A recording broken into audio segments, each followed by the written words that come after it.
आपण याला चर्चासत्र म्हणू शकतो. कारण या ठिकाणी उपस्थित सर्वजण जीवन आणि ध्येय या कोणत्या शब्दाशी परिचित नाहीत असं अजिबात नाहीये. या संबंधीचं बरंच आपण ऐकलेलं असतं, बऱ्याचदा वाचलेलं असतं, याबद्दल बऱ्याचदा आपण विचार केलेला असतो. तर सामान्यपणे हा जो आमचा उपक्रम आहे, त्याच्या माध्यमातून आपण या सगळ्या घटकांच्याकडे कशा पद्धतीने पाहतो, कसं पाहायला हवं, यासाठी इनपुट्स हे फक्त माझ्याकडूनच नाही, आपल्या सगळ्यांच्याकडून एकमेकांना मिळावेत आणि याच्या माध्यमातून आपल्या सर्वांचं जीवन समृद्ध व्हावं, हाच एक उद्देश या ठिकाणी या प्रकारच्या आमच्या उपक्रमाचा आहे. जसं आम्ही सरांनी सांगितलं त्या प्रकारे, की गेले जवळ-जवळ 2013 पासून एक्सेल ट्रेनिंग सिस्टम या नावाने आम्ही अशा प्रकारच्या अनेक कार्यशाळा घेत आहोत. त्याशिवाय पाठीमागील 3 वर्षापासून आपण अवेकन माइंड्स च्या माध्यमातून मन that is mind, body and spirit. तर मन असेल, मेंदू आहे, त्याशिवाय काय म्हणतात शरीर, अ, याच्या अनुषंगानं मानसशास्त्रीय स्तरावरती अनेक प्रकारच्या कार्यशाळा आपण घेतो आहोत. अशाच प्रकारच्या कार्यशाळा, अ, ध्यानाची कार्यशाळा अगदी काही पाठीमागील महिन्यापासून आपण सातत्याने घेत आहोत आणि यासाठी अ, अमित मेधावी सर आपल्या सर्वांना मार्गदर्शन करीत आहेत. आपल्यापैकी बऱ्याच लोकांनी ती कार्यशाळा तुम्ही अटेंड केली असेल.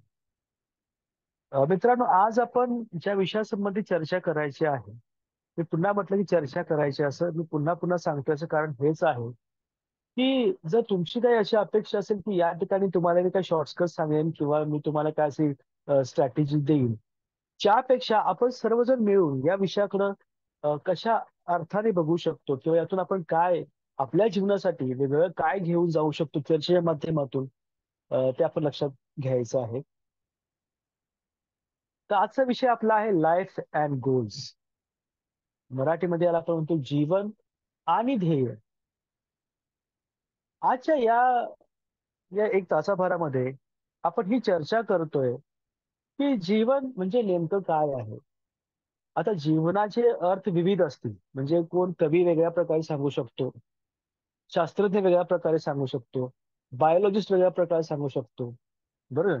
कोण जर गणितज्ञ असेल तो वेगळ्या प्रकारे सांगू शकतो, शायर असेल कोणी तो वेगळ्या प्रकारे सांगू शकतो.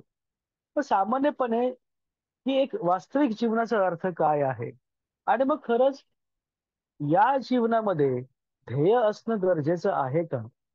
कारण जेव्हा आपण बऱ्याच लोकांना हे जीवन जगताना पाहत असतो, असे काही लोक असतात ना, की ते कोणत्या प्रकारचं ध्येय समोर ठेवत नसतात आणि तरीही ते खूप चांगल्या प्रकारे जीवन जगत असतात. आणि काही लोक असे असतात, की सातत्याने आपल्यासमोर ध्येय ठेवत असतात आणि तरी देखील त्यांचं जीवन जेवढं म्हणावं तेवढं समृद्ध असत नाही. मग नेमकं ध्येय कसं आपण ठेवायला पाहिजे, त्याच्या अनुषंगाने आपण थोडीशी साधक बाधक चर्चा आपण या ठिकाणी करायची आहे. तर पुढे जाण्यापूर्वी आपण एक थोडी ऍक्टिव्हिटी घेऊया. तुम्हाला काय करायचंय, की तुमच्या समोर कागद आणि पेन असेल. तुम्हाला तुमच्या जीवनासाठी एक शब्द लिहायचा आहे. की तुम्हाला काय वाटतं, की तुमचं जीवन कसं आहे? एक शब्द लिहायचा आहे. Just right a single word. Okay. आणि सोबतच तुमचं जीवन तुम्ही निसर्गातल्या कोणत्या गोष्टीशी जोडू शकता, त्याचं एक चित्र काढायचं.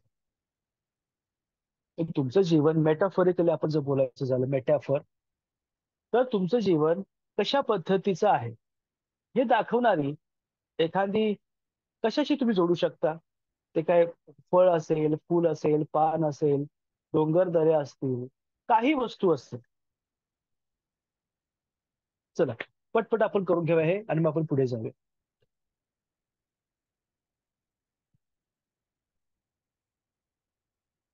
सर जरा परत रिपीट करा. हॅलो. माझा आवाज येत नाही सर? येतोय ना आवाज माझा सर? हॅलो. आवाज येतोय परत एकदा सांगा, रिपीट करा. हा सर. मला सर असं म्हणायचं आहे, की आपण पुढे जाण्यापूर्वी आपण एक ऍक्टिव्हिटी करायची आहे. ऍक्टिव्हिटी ही आहे, की तुम्हाला तुमच्या जीवनासाठी एक शब्द लिहायचा आहे की माझं जीवन कसं आहे. जसं की जेव्हा आपल्याला कोणी मित्र भेटतो, तो विचारतो, "अरे कसा आहेस तू?" आपण काय म्हणतो, "मी खूप छान आहे. मी मस्त आहे. मी आनंदी आहे." त्याच प्रकारे तुम्हाला तुमच्या जीवनासाठी एक शब्द लिहायचा आहे, की तुमचं जीवन कसं आहे असं तुम्हाला वाटतं. ओके. आणि त्याशिवाय आणखीन एक आहे, की मेटाफॉरिकली ओके. आता मेटाफरला मराठीमध्ये what is a word for in Marathi? Amit sir, can you suggest me any word for metaphor in Marathi? तर तुम्हाला काय करायचं आहे, तुमचं जीवन तुम्ही निसर्गातील कोणत्या गोष्टी संलग्नित करू शकता. म्हणजे जसं समजा, की मला असं वाटलं, की माझं जीवन हे गुलाबासारखं आहे. मग मी काय करेन, गुलाबाचं थोडंसं ड्रॉइंग करेन त्याच्यामध्ये. मला असं वाटलं, की माझं जीवन हे चंद्राप्रमाणे आहे. तुम्ही तुमच्या जीवनाला मेटाफॉरिकली कसं बघता? त्याचं एक ड्रॉइंग थोडंसं तयार करायचं आहे कागदावर. त्याला आपण रूपकात्मक म्हणू शकतो सर मराठीमध्ये. हां, रूपक. बरोबर. रूपक.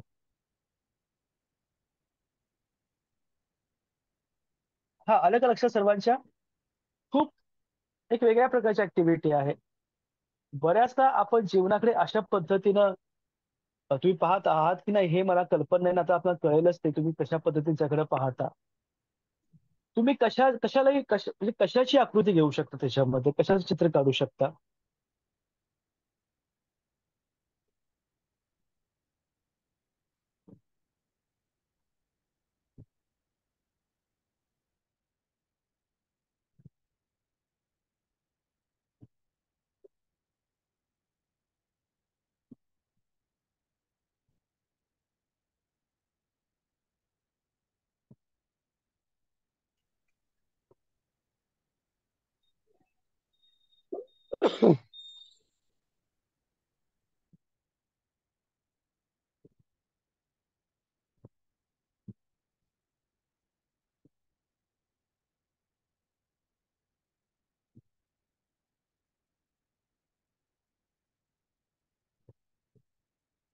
आता त्यानंतर तुम्ही जो शब्द लिहिला असेल, तो शब्द तुम्ही चॅट बॉक्समध्ये टाइप करायचा आहे.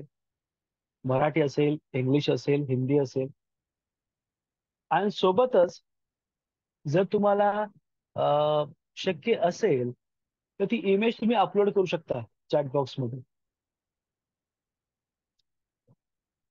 तुम्ही जे चित्र काढाल ते खूप आखीव रेखीव असायला पाहिजे असं अजिबात नाहीये. पण किमान तुम्ही तुमचं जीवन कशा पद्धतीने पाहता.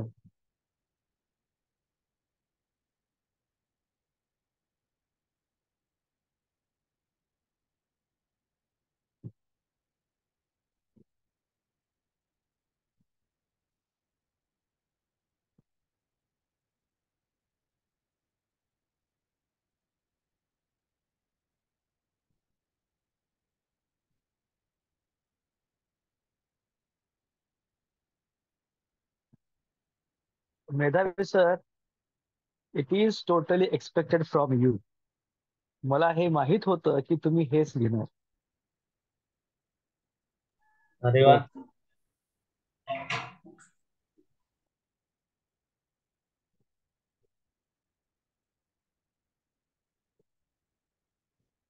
खूप छान सर. बाकीचे अजून काही लोक आहेत? हा, अमित सर, अमित मानव सर, दिलीप सर, त्याच्यामध्ये प्रमोद पाटील सर आहेत आणि बरेच लोक आहेत. थोडं आपण विचार करू याच्याबद्दल की नेमकं आपण जीवनाकडे कशा पद्धतीनं पाहतोय.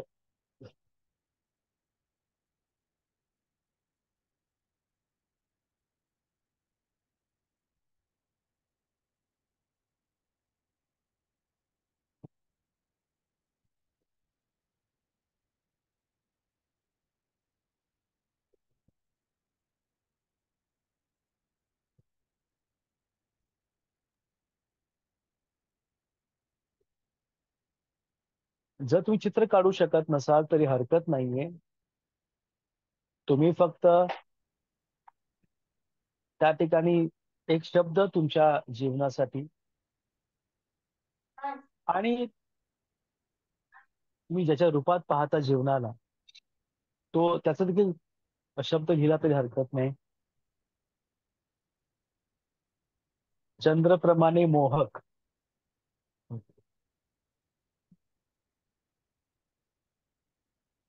चंद्र सर मोहक असतो ना? तो व्हॅलेंटाईन डेला असतो वाटतं फक्त.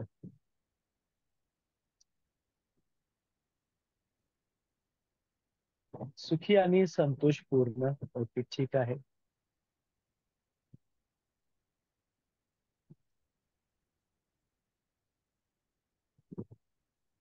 आणखीन कोण काय लिहित आहे?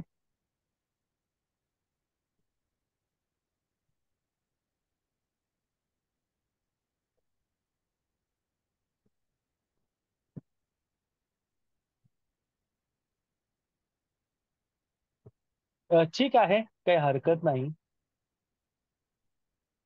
आता मला दोन प्रश्न विचारायचे आहेत. आता ज्यांनी लिहिलं त्यांच्याकरता, जसं तर अमित मेधावी सरांनी या ठिकाणी प्रवाही असा शब्द लिहिला आणि त्यांनी नदी असं लिहिलं. अमित सरांनी या ठिकाणी मोहक आणि चंद्र हे दोन शब्द निवडले.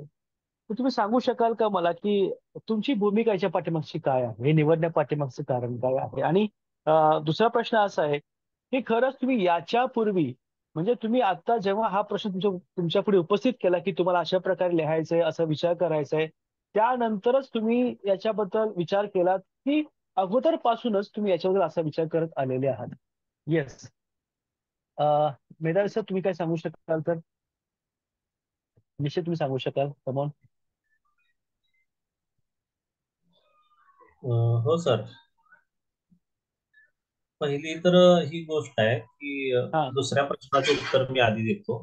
हा हा तुम्ही जेव्हा आता प्रश्न विचारला हा आणि तुमच्या जीवनाचं काहीतरी रूपक तुम्ही सांगा असं जेव्हा म्हटला की नाही, हा. त्याच वेळेला विचार केला. याच्यापूर्वी कधी प्रवाह आणि नदी असा काही कधी हम्म, विचार केला नव्हता. पण आता एका हम्म, क्षणासाठी जेव्हा म्हटला की स्वतःकडे बघा तुम्ही, तर हा. तेव्हा हा विचार केला. तर हा हम्म, विचार का केला? तर हम्म, नवनवीन ज्ञान आपण घेत आहे, नव्या नव्या लोकांना भेटत आहे.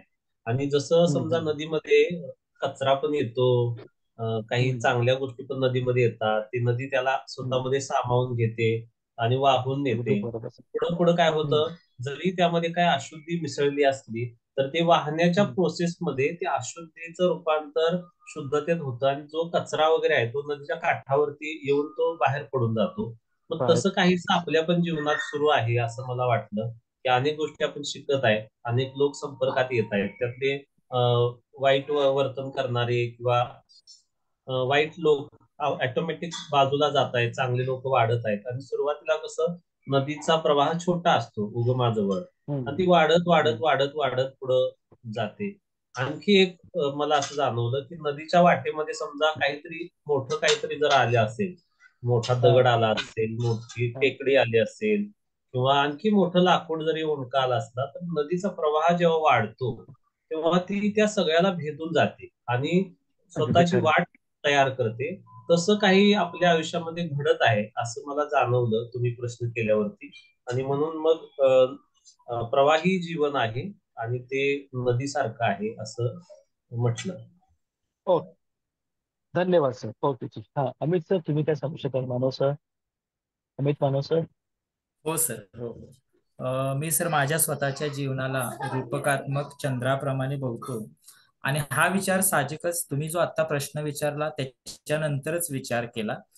आता हा विचार माझ्या मनात येण्याचं कारण असं की जो चंद्र आहे तो शीतल, अ, हम्म, स्वच्छ किंवा निष्कलंक, अगदी हम्म, ऑनेस्टी म्हणतो अशा प्रकारचं मी त्याला बघतो. आणि हम्म. म्हणून मला असं वाटतं की माझं जीवन देखील आणि माझं वर्तन देखील सर्वांच्यासाठी, सर्वांच्या सोबत हे एक प्रामाणिक, निष्कलंक किंवा ज्याला कोमल असं, मधुर असं म्हणू, प्रत्येकाशी माझं बोलणं जे आहे ते मधुर असावं, कोमल असावं, अशा पद्धतीचं मी माझं जीवन एक्सपेक्ट करतोय. म्हणून मी स्वतःला काय बरं रूपकात्मक चंद्र किंवा मोहकता अशा प्रकारे मी पाहिलं. छान सर, छान, काय हरकत नाही. त्याशिवाय या ठिकाणी प्रताप पाटील सर आहेत, ज्यांनी अफलातून असं एक शब्द, खूप छान शब्द वापरलाय. असं तुम्ही सांगू शकाल का की या पाठीची तुमची भूमिका काय आहे? माझी भूमिका सर, आवाज येतोय हम्म. सर? हो, येतोय सर, येतोय. बोला सर. माझी भूमिका अशी आहे सर, माझा जन्म हा अक्षय तृतीय दिवशी झाला ओके. हा हा आणि माझ्या जन्मापासून माझं वय आता 48 आहे. मी स्वतः हा हा प्राध्यापक आहे. हा हा आजपर्यंत माझ्या जीवनामध्ये कुठलीही अडचण आली नाही. माझं जीवन हे अफलातूनच आहे आणि ओके. यापुढेही अफलातूनच राहील. त्यामुळे मी अफलातून शब्द वापरला. छान सर, खूप छान शब्द. सर, तुम्ही सांगू शकाल की एक रूपक म्हणून तुम्ही कशाशी तुमचं जीवन जगू इच्छिता? रूपक म्हणून आकाशातले ढग जे असतात त्या ढगाशी मी हा हा तुलना करू शकतो. छान सर, छान, काय हरकत नाही. ओके. अ, ठीक आहे. तर जे बाकीचे लोक आहेत ज्यांनी काहीच लिहिलं नाही, ते मला सांगू शकतात का की का बरं असं होऊ शकतं की आपण काहीच काय लिहिलं नाही? म्हणजे आठवत नाहीये, की स्पष्ट होत नाही की नेमकं आपल्या जीवनाला पण कशाशी जोडलं गेलं पाहिजे, किंवा तो शब्द सापडत नाहीये. येस, कोणी सांगू शकेल?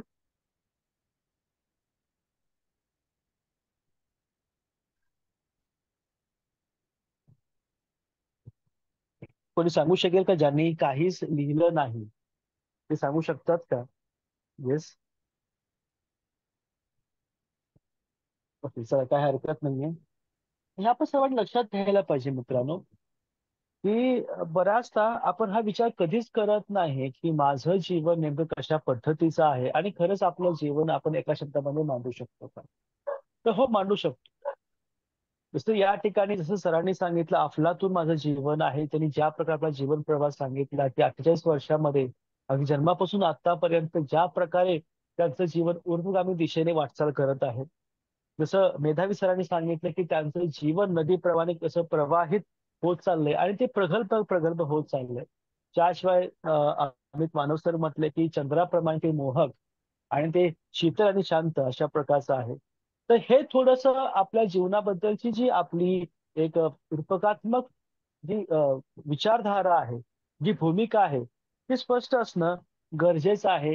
हे आपण म्हणजे आता मी सगळंच आता सांगू शकत नाही, पण ह्याला खूप महत्व आहे, ते आपण लक्षात घ्यायला पाहिजे.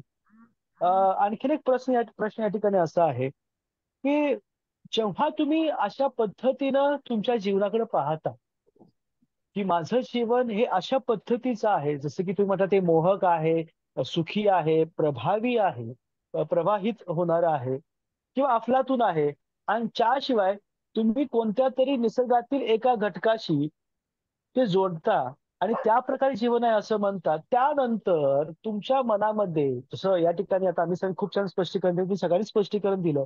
पण या भूमिकेचा परिणाम तुमच्या वैचारिकतेवरती काय होऊ शकतो? तुम्हाला काय वाटतं?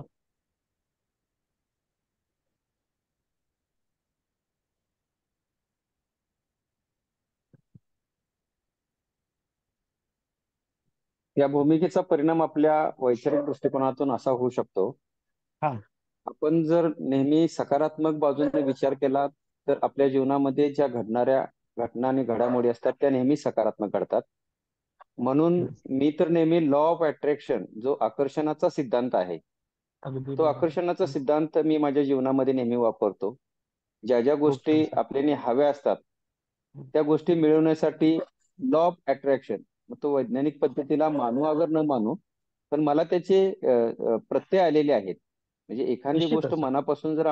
मनापासून जर हवी असेल आणि लॉ ऑफ अट्रॅक्शनचा वापर आपण जर केला तर त्या हम्म. लॉ ऑफ अट्रॅक्शनच्या माध्यमातून आपल्याला ती इच्छित गोष्ट मिळू शकते. मग निश्चितच सर, निश्चित. त्यासाठी आपल्याला आपल्या सबकॉन्शियस माइंड मध्ये जावं लागतं. काही वेळेला आपल्याला सेल्फ हिप्नॉसिस करून घ्यावं लागतं आणि सेल्फ हिप्नॉसिसच्या माध्यमातून आपण जर लॉ ऑफ अट्रॅक्शनचा वापर केला तर आपल्या जीवनामध्ये बी पॉझिटिव्ह सकारात्मक बाबी घडू शकतात असं मला वाटतं. निश्चित सर, निश्चित. आपण म्हटलात त्या प्रकारे लॉ ऑफ अट्रॅक्शनचा आणि खास करून तुम्ही जे आता म्हटलात सेल्फ हिप्नॉसिस व संमोहनाच्या माध्यमातून लॉ ऑफ अट्रॅक्शन हे खूप चांगल्या प्रकारे आपण त्याची अंमलबजावणी करू शकतो. खूप चांगल्या प्रकारचे परिणाम आपण आपल्या जीवनामध्ये साधू शकतो. खूप छान.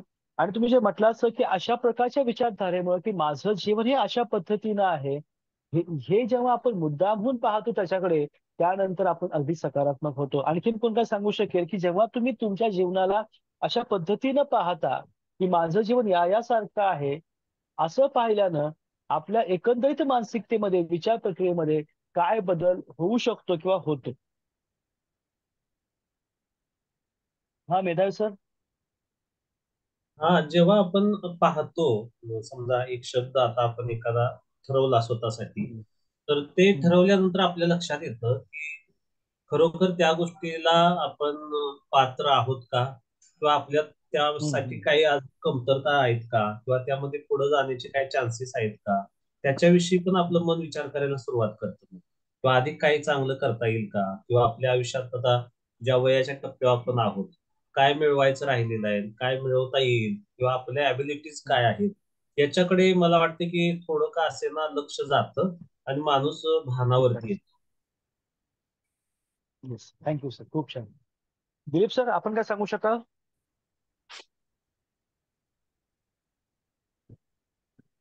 नो सर, नाही नाही सर. ओके, काय हरकत नाही सर. याशिवाय असे बरेच लोक त्या ठिकाणी 6 लोक आहेत सहभागी असलेले, ते काय बोलू शकतायत किंवा त्यांना काही सांगायचं आहे? सर सर माझं मत एक आहे हा की सर.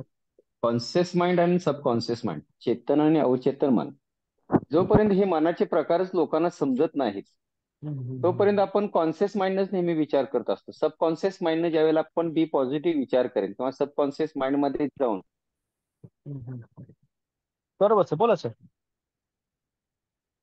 येस. हॅलो. आपले जुनं कार्य काढू शकते. तुमचा आवाज सर हॅलो. ब्रेक होतोय.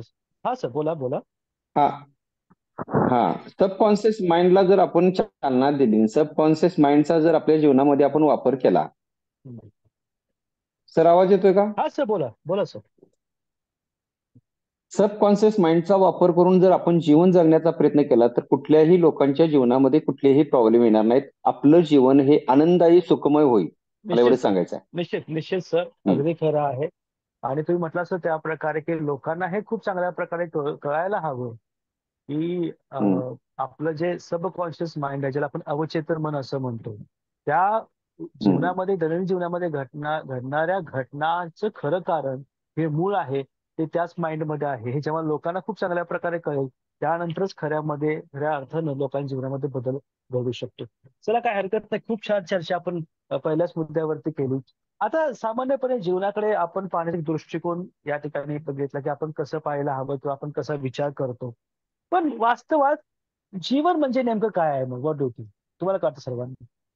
What is life? चला, हे आता आपण एक थोडंसं आपण काय म्हणू शकतो, वैचारिक स्तरावरती रूपकात्मक आपण पाहिलं, अलंकारिक पाहिलं, हे असं असं असतं आणि असायला पाहिजे. त्याचा एक वेगळा परिणाम आणि प्रभाव आपल्या जीवनावरती, आपल्या विचार करण्यावरती, आपल्या मानसिकतेवरती होतो, हे निश्चितच आहे.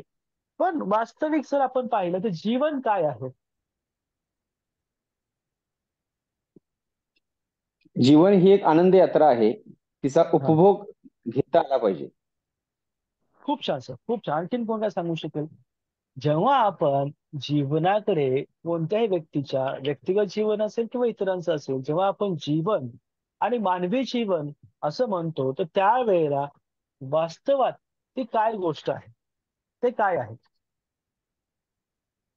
सर, जन्मापासून मृत्यूपर्यंतचा प्रवास आहे. अगदी खरं सर. तर या ठिकाणी आपण जर विचार केला, तर जीवन ही एका जन्मापासून सुरू होणारी, एका ठिकाणापासून सुरू होणारी आणि एका ठिकाणापर्यंत संपणारी गोष्ट आहे. आणि हा प्रवास काही निरंतर चालणारा प्रवास नाही. हा निश्चित कालावधीसाठी घडणारा प्रवास आहे. आता याच्यामध्ये कुणाचा प्रवास हा काही दिवसांचा असू शकेल, काही लोकांचा वर्षाचा, दशकांचा आणि काहींचा अलीकडे आपण जर पाहिलं तर शतकाचा देखील होत आहे. तर सामान्यपणे जीवन मुळातच किंवा वास्तविक रूपात आपण जर जीवनाकडे पाहायचं म्हटलं, तर जीवन ही फक्त 2 स्थानकांच्या मधली यात्रा आहे असं आपण म्हणू शकतो, प्रवास आहे आपण म्हणू शकतो. आणि थोडक्यात काय, तर जन्मापासून मृत्यूपर्यंत जो काय कालखंड आपल्यासोबत असतो, जो काय वेळ आपल्यासोबत असतो, त्याला आपण जीवन असं म्हणतो. आणि हा वेळ अनिश्चित आहे. हे कुणीच सांगू शकत नाही की माझ्याकडे एवढा वेळ आहे किंवा तेवढा वेळ आहे. हे कुणीच सांगू शकत नाही. अनिश्चित हा कालखंड. मात्र याचा सुरुवात आहे, त्याचबरोबर याची शेवट देखील आहे. आता प्रश्न असा याच्यामध्ये की मग जर माझ्या जीवनामध्ये किंवा प्रत्येकाच्या जीवनामध्ये जर अशा पद्धतीनं दोन ठिकाणं आहेत, एके ठिकाणी सुरू होणार आहे, एके ठिकाणी संपणार आहे. हे संपणार आहे हे जर मला माहीत असेल, तर मग हे जीवन मी आनंदाने का जगायला पाहिजे? शेवट ज्याचं जीवन असं द्यायचं, ज्याने काही ठरवलं असेल त्याचाही शेवट आहे. ज्याने काही ठरवलेलं नाही त्याचा पण शेवट आहे. शेवटी सर्वांना जर हे शेवट करायचं आहे, तर मग माझ्या जीवनाला मी हेतू का द्यायला पाहिजे? काय वाटतं तुम्हा लोकांना? सर प्रश्न नाही समजला तुमचा. हा, परत रिपीट करतो. प्रश्न असा आहे की जीवन म्हणजे काय बरं? कालावधी ठरलेलाच आहे. म्हणजे ठरलेल्याचा अर्थ काय आहे बरं? की तुमच्याकडं एक एक कालखंड तुम्हाला मिळतो आहे. तुमच्या जन्मापासून मृत्यूपर्यंत. आणि जर सगळ्यालाच शेवट आहे, तुम्हाला मिळालेल्या कालखंडाला शेवटच असेल, तर मग हा जो मधला कालखंड आहे, तो आपण हेतुपूर्वक का जगायला पाहिजे? त्याला हेतू का असायला पाहिजे? कारण ज्यांनी निसर्गाचा एक नियम जीवनामध्ये कोणताच हा बोला बोला सर, बोला बोला. निसर्गाचा सर नियमच आहे की ज्याची हम्म, उत्पत्ती होतो त्याचा नाश होतो. हम्म, मग निसर्गामध्ये कोणतीही वस्तू असू दे, मग ते एखादा वृक्ष असू दे किंबहुना काही असू दे, एखादं फुलझाड हम्म, असू दे, एखादं गुलाबाचं फुल असू दे, एखादा हम्म, पक्षी असू दे, एखादा प्राणी असू दे, हम्म. ज्याची उत्पत्ती होते त्याचा विनाश हा ठरलेला आहे. अगदी मग खरं सर. उत्पत्ती हम्म, आणि विनाश हा जर निसर्गाचा नियम असेल तर तो नियम मानवालाही लागू पडतो.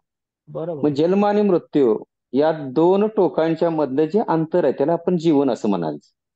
मग ते बरोबर. जे जीवन आहे ते जीवन कसं जगायचं हे प्रत्येकाच्या हातात आहे. हम्म, म्हणजे MIDC मध्ये काम करणारा 15,000 रुपये मिळवणारा कामगार हाही आनंदामध्ये जगतो. 1.5 लाख हम्म. रुपये घेणारा प्राध्यापक हाही आनंदामध्ये जगतो. आणि रोजंदारी करणारा 200 रुपये मिळवणारा शेतमजूर सुद्धा आनंदामध्ये जगतो. जगण्याची प्रत्येकाची स्टाईल वेगळी आहे. आहे त्या गोष्टीमध्ये समाधान मानून जगण्याची वृत्ती जी लोक पाळतात ती लोक आयुष्यामध्ये यशस्वी होतात. आणि आयुष्यामध्ये एक नेहमी गोष्ट लक्षात ठेवायला पाहिजे माणसानं, की नेहमी व्यक्तीनं अपेक्षा करणं कमी करावं. पुढच्या व्यक्तीकडनं अपेक्षा करणं कमी करावं का आपल्या जीवनाकडनं अपेक्षा करणं कमी करावं. ज्यावेळेला अपेक्षा करणं आपण कमी करतो त्यावेळेला आपलं जीवन आनंददायी होतं. ओके, छान सर. माझा प्रश्न सर असा होता याच्यामध्ये की जर शेवट आहेच आहे, बरोबर ना? हं. प्रत्येक तुम्ही जे म्हटलात त्या प्रकारे प्रत्येक जो सजीव आहे, ज्याला उत्पत्ती आहे, त्याला विनाश आहे आणि विनाश अटळ असेल, तर हे सगळं संपणारच असेल, तर मग हेतुपूर्वक मी का जगायला पाहिजे? काय होतं बिना हेतुपूर्वक जगलं तर? म्हणजे ही चर्चा करतोय आपण. हा. हं. तुम्हाला काय वाटतं? हा, मेधावी सर, अमित मानव सर, बोला. काय गरज काय हेतूची? मी बोलू का सर? हा, बोला ना मॅडम. माणसाच्या मूलभूत गरजा आहेत. अन्न, पाणी, निवारा. त्याच्यासाठी तर माणसाला करावंच लागतं ना सर सगळ्या गोष्टी. ओके, ठीक आहे. आणखीन काय काय वाटतं?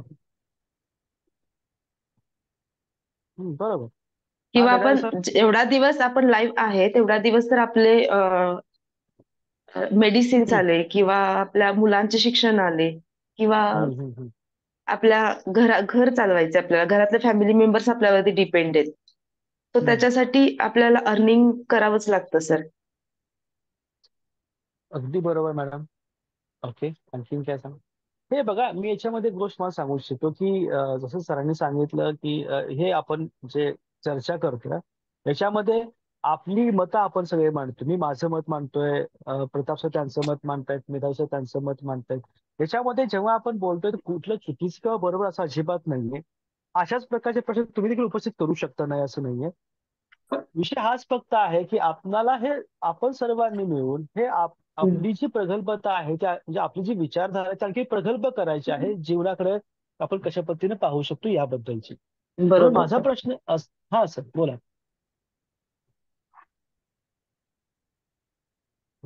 Hello sir. हा, हा सर, बोला ना, बोला. हा, म्हणजे मला काय वाटतं, आता तुम्ही जसं म्हटला म्हणजे कालखंड मर्यादित आहे. हा हा. आणि मग मर्यादित कालखंडामध्ये जर आपण काही ठरवलं नाही हम्म. तर काहीच न ठरता तो कालखंड संपणारच आहे. म्हणजे आपण समजा काहीच नाही केलं जन्म झाल्यापासून तरी हा आपण हा. आज न उद्या ऑटोमॅटिक मरणारच आहे. बरोबर आणि सर. तेच जर आपण ठरवलं तर त्या मर्यादित जीवनामध्ये काहीतरी अचीव आपण करू शकतो.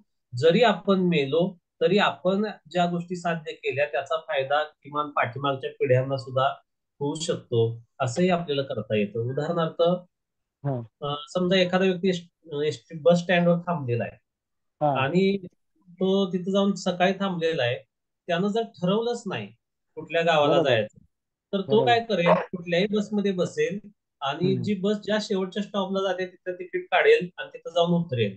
पुन्हा त्याच्या मनात अगदी. आलं तर तिथून पुन्हा बसेल, दुसऱ्या बसमध्ये जाईल. असं करत करत तो काय करेल, प्रवास तर करेल पण तो हम्म. कुठं पोहोचणार नाही. आणि बरोबर. कुठं जरी पोहोचला तरी त्याला त्या पोहोचण्याचा आनंदही मिळणार नाही. म्हणजे गोंधळलेल्या अवस्थेमध्ये हा सगळा टाइमपास आपण जे म्हणतो टाइमपासच होईल आणि मरताना लक्षात येईल अरे आपलं मी आयुष्य गेलं. बरोबर. खूप छान. आपण सर्वांनी खूप छान सांगितलं याच्यामध्ये की आता हे आपल्या सर्वांचं एक एक प्रत्येकाचं परसेप्शन आहे की नेमकं आपलं जी मर्यादित कालखंड तुम्हाला दिला गेलाय आणि हे जर शेवटी संपणारच असेल तर ते संपण्यापूर्वी हे का करणं गरजेचं आहे याचं प्रत्येकाचं एक कारण निश्चितपणे आहे. आता या ठिकाणी स्क्रीनवरती 2 इमेजेस आहेत. तुम्ही याबद्दल काय सांगू शकाल? 2 इमेज याच्यामध्ये पहिली जी इमेज आहे ना, एक फुटबॉलचं ग्राउंड आहे आणि तुम्ही बघू शकता त्याच्यावरती आखीव रेखीव सगळं ते मेजरमेंट आहे सगळं अ, पण त्याच्यामध्ये तो गोल पोस्ट नाही आणि दुसरी एक इमेज आहे त्याच्यावरती गोल पोस्ट आहे. ह्या 2 प्रकारच्या ग्राउंडमध्ये तुम्ही काय फरक सांगू शकाल?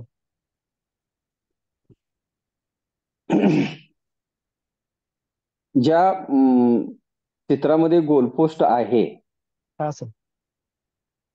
ते जे चित्र आहे, प्रतिमा जी आहे, हां. आपल्या जीवनामध्ये त्या प्रतिमेचा प्रत्येकानं वापर करायला पाहिजे.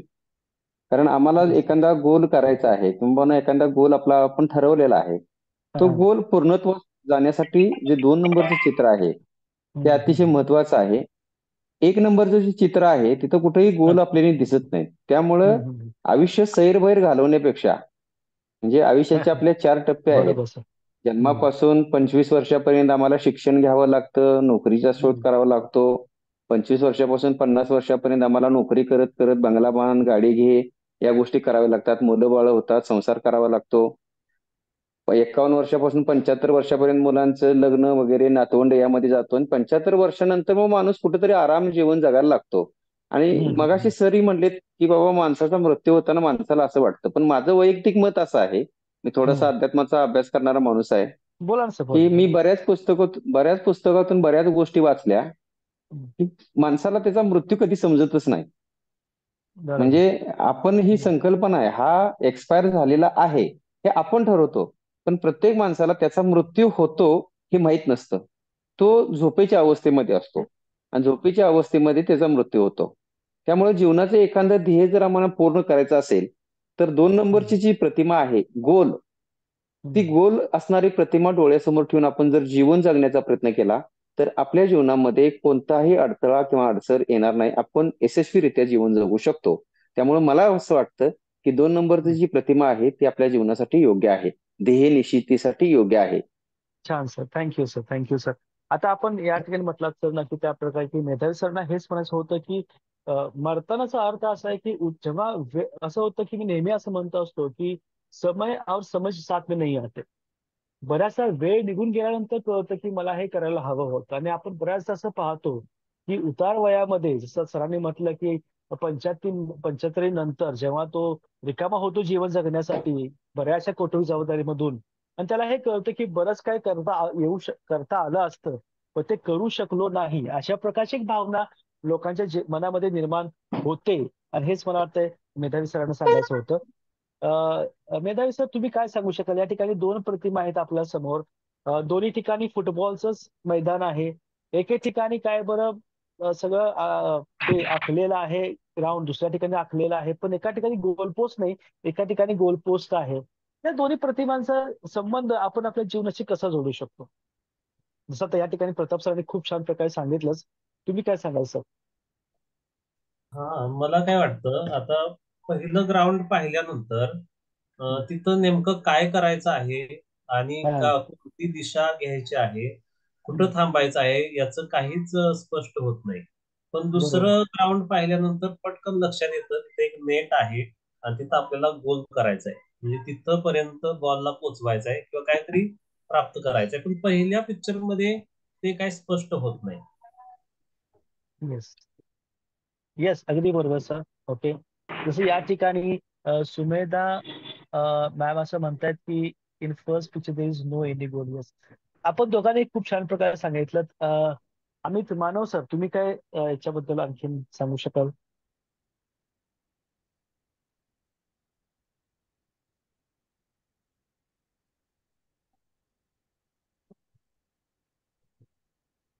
ओके. हा, आणखीन कोण काय बोलणार आहे याच्याबद्दल? तर अगदी स्पष्ट आहे आपल्या समोर की आपलं जीवन अ, हे निश्चितच दुसरी प्रतिमा आहे त्या प्रकारे असायला पाहिजे. तर सरांनी सांगितलं त्या प्रकारे की पहिल्या प्रतिमेमध्ये एक मोठं मैदान आहे की ज्याला काय बरं की नेमकं मला कुठे जायचं आहे आणि तिथे काय जाऊन काय करायचं आहे याचा निश्चित उलगडा होत नाही.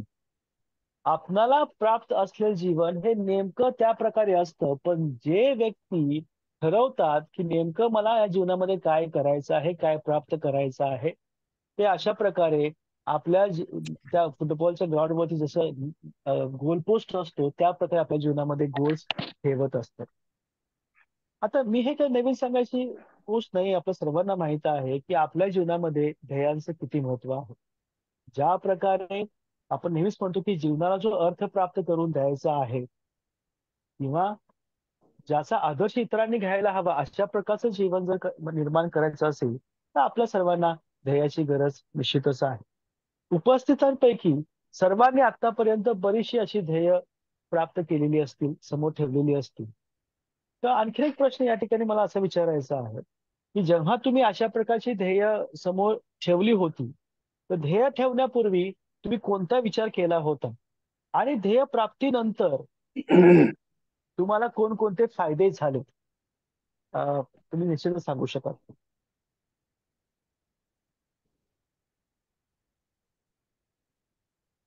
येस, कुणीही बोला. हॅलो. हा, बोला सर. हा सर, ध्येय निश्चिती ज्या वेळेला प्रत्येक व्यक्ती करते त्यावेळेला ध्येय निश्चिती करत असताना मगाशी मुद्दा मी सांगितला की ज्यावेळेला हम्म, आपण एखादी गोष्ट सबकॉन्शियस माइंडनं विचार करण्याचा प्रयत्न करतो त्यावेळेला ते हम्म. ध्येय स्वप्नामध्ये उतरतं किंवा सत्यात उतरतं. माझ्या बाबतीमधला एक बरोबर. मी किस्सा सांगतो. 1995ला माझी BA झाली आणि मला डोक्यात कोणीतरी घातलं की बाबा पुढे शिकून काय उपयोग नाही, तू व्यवसाय कर. आणि मग मी घरी हट्ट केला, बरडत बसलो घरी. 2 दिवस जेवण वगैरे केलं नाही आणि घरच्यांना त्यावेळेला वडापचा धंदा खूप छान चालत होता, म्हणजे पॅसेंजर वाहतूक चालत होती. त्यावेळेला मी एक गाडी घ्यायला लावली 97ला आणि गाडी ओके. घ्यायला हो. लावली घरच्यांना हम्म, आणि मी हम्म, व्यवसायामध्ये ड्रायव्हर म्हणून उतरलो. मी हम्म. विद्यापीठामध्ये तसा तसा दुसरा आलो होतो. शिवाजी अरे वा, विद्यापीठामध्ये मी रँकर होतो, दुसरा मी आलो खूप छान. होतो. हम्म, पण मित्रांच्या संगतीनं मला मित्रांनी सांगितलं काय नाही, पुढे तुला नोकरी लागणार नाही, तू व्यवसायामध्ये पड. त्यावेळेला मी कोडोली आणि वडगावचं वडाप चालू केलं. एक ड्रायव्हर म्हणून मी भूमिका करायला लागलो. पण माझं हम्म, टार्गेट असं होतं, कारण माझे सर मला प्राध्यापक अशोक मराठे म्हणून वारणा कॉलेजला शिकवायला होते. ते एक दिवस मला वर्गात म्हटले होते की प्रताप पाटील, प्राध्यापक होणं खूप सोपं नसतं, खूप अवघड असतं. कारण मी दंगा करत बसलो होतो आणि एवढा दंगा करत होतो पाठीमागं की त्यांना ऐकतच नव्हतं. त्यांनी मला एकच वाक्य सांगितलं होतं की प्राध्यापक व्हायला लायकी लागते आणि ती लायकी तुमच्यामध्ये नाही. तो ओके. एकच विचार माझ्या डोक्यामध्ये घुमत होता नेहमी की प्राध्यापक व्हायला लायकी लागते, आणि खरोखर माझी त्यावेळी लायकी नव्हती. त्यानंतर मी हम्म, वडापच्या व्यवसायामध्ये पडलो आणि मला हम्म, असं समजायला लागलं नंतर की बाबा आपल्याला ड्रायव्हर लोक म्हणतात आपल्याला प्राध्यापक व्हायचं आहे. सर, मी माझ्या हम्म. गाडीमध्ये MA ची पुस्तकं ठेवली. मी MA ला ऍडमिशन घेतलं. MA ला शिवाजी विद्यापीठामध्ये एक्सटर्नल ऍडमिशन टाकलं आणि मी माझ्या पुस्तक गाडीमध्ये ठेवलीत. ज्यावेळेला मला 1 तास नंबर येण्यासाठी वेळ मिळायचा त्यावेळी मी एक एक प्रकरण वाचून काढायचं. इकडे आल्यानंतर 1 तास वेळ मिळायचा, इकडे एक प्रकरण वाचून काढायचं. असा मी MA चा 2 वर्ष अभ्यास केला आणि MA ला छान सर. शिवाजी विद्यापीठामध्ये डिस्टिंक्शन आलो. ग्रेट. त्यानंतर मी बीएड असंच केलं आणि बीएड केल्यानंतर माझं एक ध्येय होतं, मला प्राध्यापक व्हायचं आहे. आणि सर, नशीब माझं एवढं चांगलं की गोखले कॉलेजची आमची संस्था, एम आर देसाई कोल्हापूरची संस्था, माझी मार्क बघून त्यावेळेला मला वडगावमध्ये गेल्या 24 वर्षापासून वडगावमध्ये 2 माणसं मला शोधत आलीत आणि मला ओके. 1 रुपयाही न घेता आमच्या संस्थेनं हजर करून घेतलं. एवढे मोठे उपकार हा. माझ्यावर झाले तर मी प्राध्यापक झालो. Great sir, great. That's a really inspiring story sir.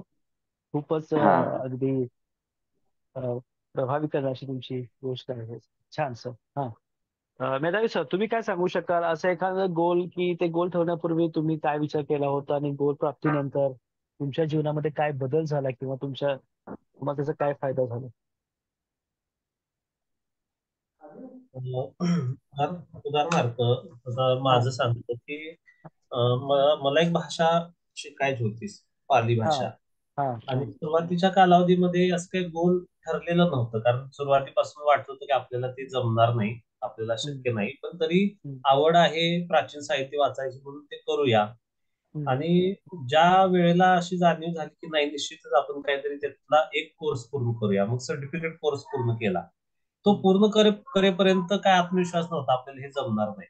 पण जेव्हा सर्टिफिकेट कोर्स पूर्ण झाला तेव्हा आत्मविश्वास आला, अरे अजून आपण करू शकतो. मग डिप्लोमा केला. मग डिप्लोमा केल्यानंतर आणखी आत्मविश्वास आला, मग आपण एम ए करू. मग एम ए करत पुन्हा आत्मविश्वास, आपण नेट करूया. मग असा आत्मविश्वास वाढत गेला आणि हम्म. हे लक्षात आलं की आपल्यामध्ये बऱ्याच क्षमता असतात, पण त्याच्याकडे बरेचदा आपलं लक्ष गेलेलं नसतं. असा एक मला अनुभव आला. छान सर. उत्कृष्ट. या ठिकाणी दोघांचे अनुभव खूप मोठे आहेत, खूप छान आहेत. आणखीन सर, आणखीन कोण सांगू शकतं की तुम्ही तुमच्या जीवनामध्ये आतापर्यंत जी काही ध्येय प्राप्त केलेली आहेत, ती ध्येय ठरविताना तुम्ही कोणता विचार केला होता? आणि ध्येय प्राप्तीनंतर तुम्हाला तुमच्या एकंदरीतच विचारशैलीमध्ये, तुमच्या वर्तनामध्ये असेल, जीवनामध्ये काय फायदे झाले किंवा काय परिणाम होतो आहे? कोण सांगू शकेल आणखीन?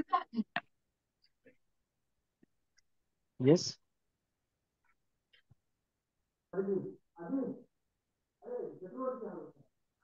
कोण बोलू शकेल आणखीन? हे आपण एक गोष्ट लक्षात घ्यायला हवी की या ठिकाणी उपस्थितांपैकी कुणीच कोणतं ध्येय कधी ठेवलं नाही, प्राप्त केलं नाही असं अजिबात नाही. Everyone has a story.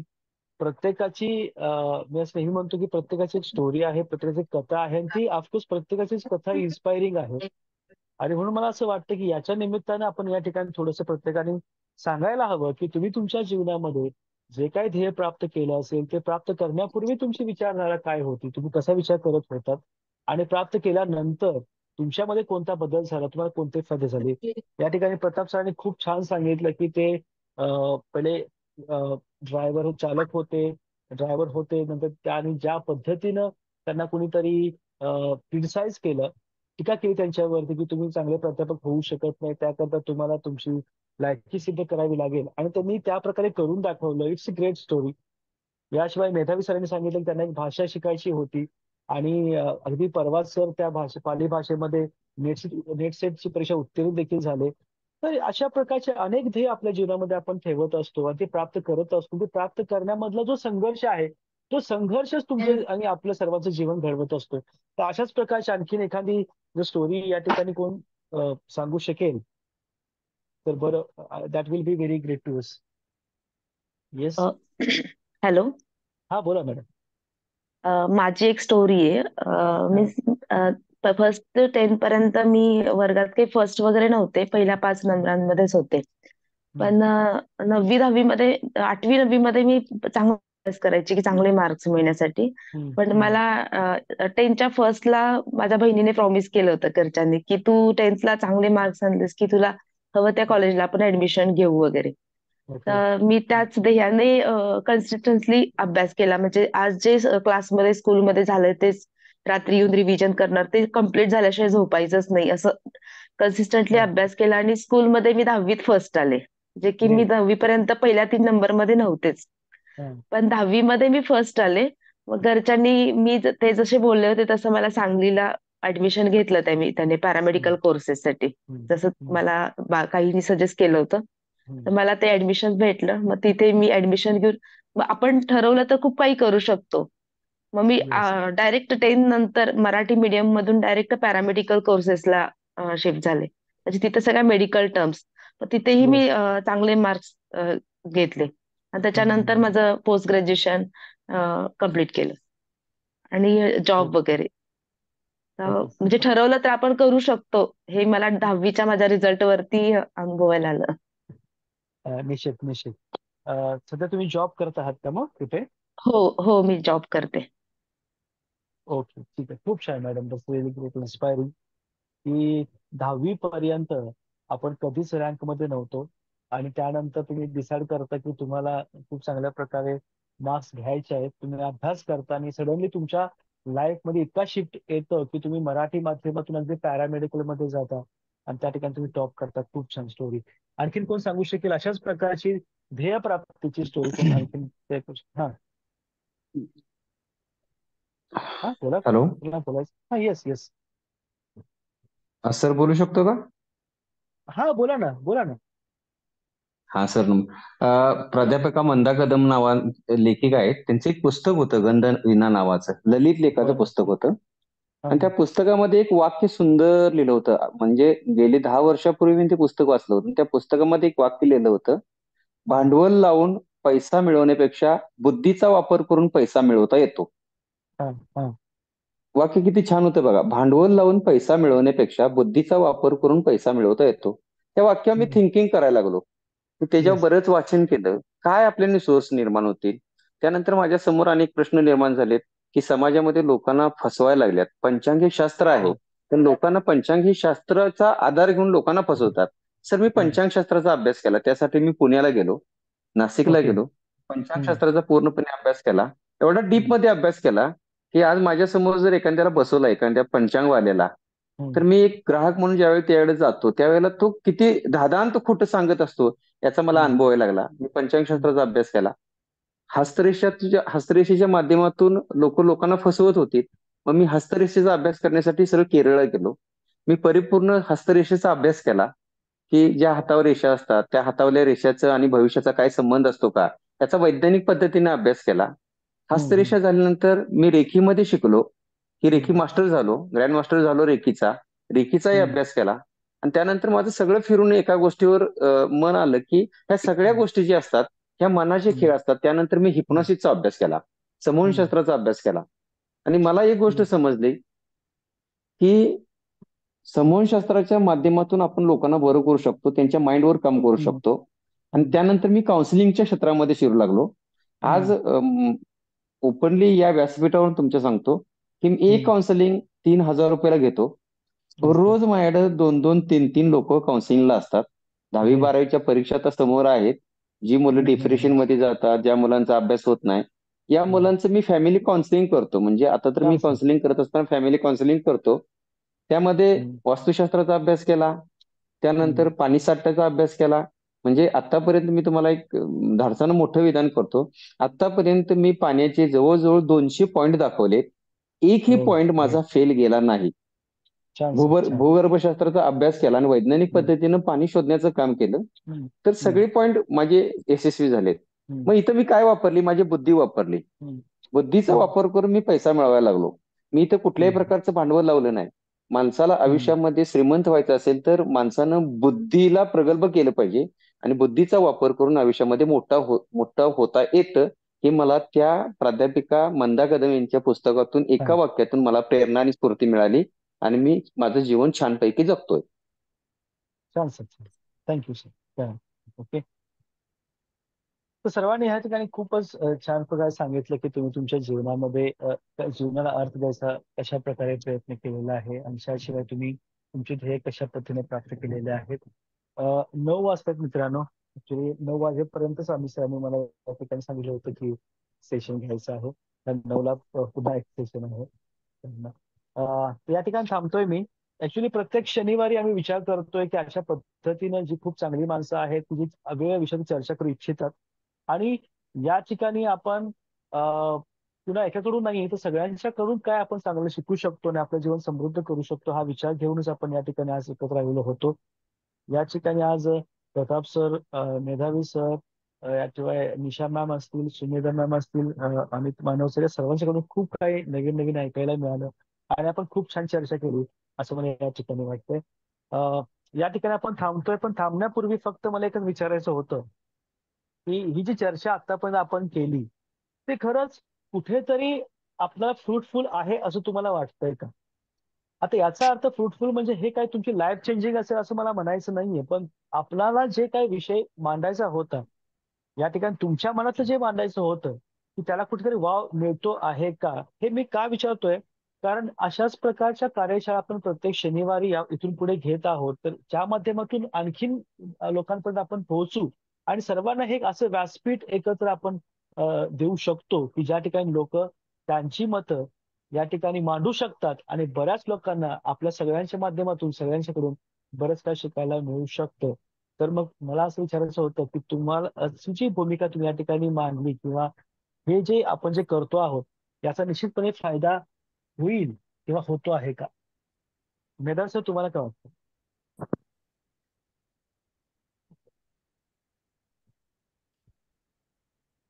निश्चितच सर, याचा फायदा होतोय. हम्म, आता तुम्ही 2-4 जणांची आता माझ्यासहित मनोगत ऐकली की हम्म, तुम्ही हम्म. विचारण्याच्या पूर्वी आम्ही ह्या गोष्टी केलेल्या आहेत काही, तर हा, त्याचा कधी विचार केला नाही आणि त्याच्यावरती हा, परत मागं वळून रिफ्लेक्शन पण बरेचदा केलेलं नसतं. ही एक गोष्ट. बरोबर. दुसरी गोष्ट, तुम्ही हे विचारल्यामुळं आता या क्षणापासून पुन्हा आयुष्याकडे बघण्याचा एक दृष्टिकोन बदलण्याची दाट शक्यता असते. तिसरी गोष्ट, आता ज्या सरांनी सांगितलं की त्यांनी खूप हा, काही शिकले आणि बुद्धीच्या हम्म, जोरावरती म्हणजे अर्निंग होणं, ही अर्निंग हे डझंट मॅटर, म्हणजे वेगळा विषय आहे तो, पण हम्म, त्यांनी स्वतःला सिद्ध केलं. आता अशा लोकांची मनोगत ऐकली तर हम्म, त्या हम्म. मनोगतांमधून जे सहभागी आहेत की नाही, तर त्यांनाही हा, नवीन गोष्टी समजू शकतात. त्यांना जर निश्चित एका पुस्तकातली एक ओळ किंवा एक शब्द निश्चित जर असं इन्स्पायर करू शकतो, तर एवढ्या निश्चित चर्चेतून कितीतरी गोष्टी घेण्यासारख्या आहेत. तर तुम्ही जे सांगितलं निश्चित गोल सेट, म्हणजे गोल ठरवलेलाच नाही तर तो भरकटू शकतो, आणि ठरवलेला असेल तर त्याची एक बांधिलकी राहते की ते आपल्याला साध्य करायचं आहे. या चर्चेतून क्ल्यू मिळत जातील आणि ते निश्चितच आज त्या दृष्टीनं मिळालेले आहेत. दुसरी गोष्ट, आपण काहीतरी करतो, आपण काहीतरी सांगू शकतो, बोलू शकतो, याच्यासाठी हा, कुठतरी एक जागा असणं आवश्यक आहे. ती जागा या माध्यमातून तुम्ही उपलब्ध करून दिली, त्यामुळं लोकांना बोलण्याची, अभिव्यक्त होण्याची संधी पण उपलब्ध झाली. निश्चित त्यामुळे मला निश्चित वाटतं की हा खूप चांगला उपक्रम आहे आणि असे उपक्रम सतत होत राहिले पाहिजे. निश्चित निश्चित. थँक्यू. नमस्कार सर. हा, बोला ना प्लीज. हा, प्रथम धन्यवाद की हे सेशन चालू केल्याबद्दल. हा, येस मॅडम, बोला बोला. हा, आणि जी आज ही चर्चा चालली सर, की आता जे बोलले सर त्यांनी सांगितलं नदी प्रवाह. खरोखरच आपण त्या दृष्टीनेच विचार केला पाहिजे की नदीचा प्रवाह कधी थांबत नाही, की तो हा, सतत चालू असतो. मग किती अडथळे येऊ देत, मग मोठे मोठे येऊ देत, दगड धोंडे कचरा येऊ देत, ती बाजूला सारते नदी आणि आपल्याला प्रवाही ठेवते. तसं निश्चितच. जीवनात आपण नेहमी प्रवाही राहिलं पाहिजे. आणि तुम्ही म्हणजे विचारलात की लाईफ बद्दल, की आपलं गोल आपण कसं सक्सेस केला. बऱ्याच जणांनी सांगितलं, त्यातून भरपूर शिकायला मिळालं. माझं पण जे ध्येय होतं ते पण मी सर साध्य केलेलं आहे. म्हणजे मला शिकण्याची फार इच्छा होती. म्हणजे बिफोर मॅरेज माझं 12वी पर्यंत शिक्षण झालेलं. मग मला हा, हा. कंटिन्यू शिकायचं होतं, पण ते झालं नाही. ती इच्छा, माझी अतृप्त इच्छा आफ्टर मॅरेज पूर्ण झाली, की मी त्यानंतर 12वी नंतर BA केलं, MA पूर्ण केलं इंग्लिशमधून, B.Ed पण केलं आणि सर D.Ed पण केलंय. अरे वा, म्हणजे जर आपण छान. गोल ठरवलेला असेल तर ते आपण निश्चित साध्य करू शकतो. जसं तुम्ही हे पिक्चर मधून दाखवलाय. गोल नसेल तर आपण काहीच हा, साध्य करू शकत नाही, पण जर निश्चित ध्येय ठेवलं निश्चित. तर आपण खरोखर तिथपर्यंत पोहोचू शकतो. आणि माझा जॉब आता शिक्षिका म्हणून बोटे इंग्लिश मिडियम वर मी टीचर म्हणून काम करते. आतापर्यंत प्रवासातला माझे अनुभव असे आहेत की आपल्याला खरोखरच जर ध्येय प्राप्त करायचे असेल तर थांबलं नाही पाहिजे. नदीसारखं प्रवाही राहिलं पाहिजे नेहमी.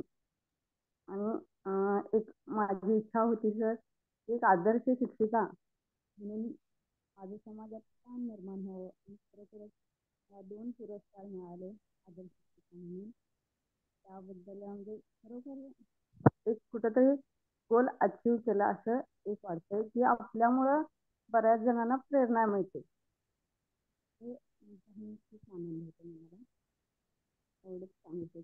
धन्यवाद. ठीक आहे madam, thank you. Thank you madam, thank you. तुमच्या या अनुभवाने देखील इतरांना नक्कीच प्रेरणा मिळेल. ते मित्र, आज आपल्या या सेशन आपण इथंच थांबवतो. सेशन थांबवण्या अगोदर मी आपल्या ग्रुप चॅट मध्ये एक मेसेज टाकला आहे आत्ताच. ते आपल्या ऍप्लिकेशनची लिंक आहे. म्हणजे हे जर आज आपण सेशन घेतले तर या सेशनचं रेकॉर्डिंग तुम्हाला त्या ऍपमध्ये कायमस्वरूपी अवेलेबल असणार आहे.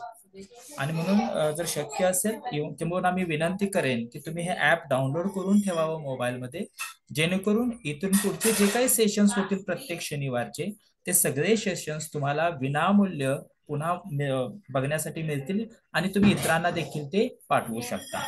सो तुम्हाला मी लिंक पाठवली आहे, ऍप डाउनलोड करून घ्या. तुम्हाला हा व्हिडिओ किंवा हे जे सेशन आहे त्याचं रेकॉर्डिंग मिळून जाईल.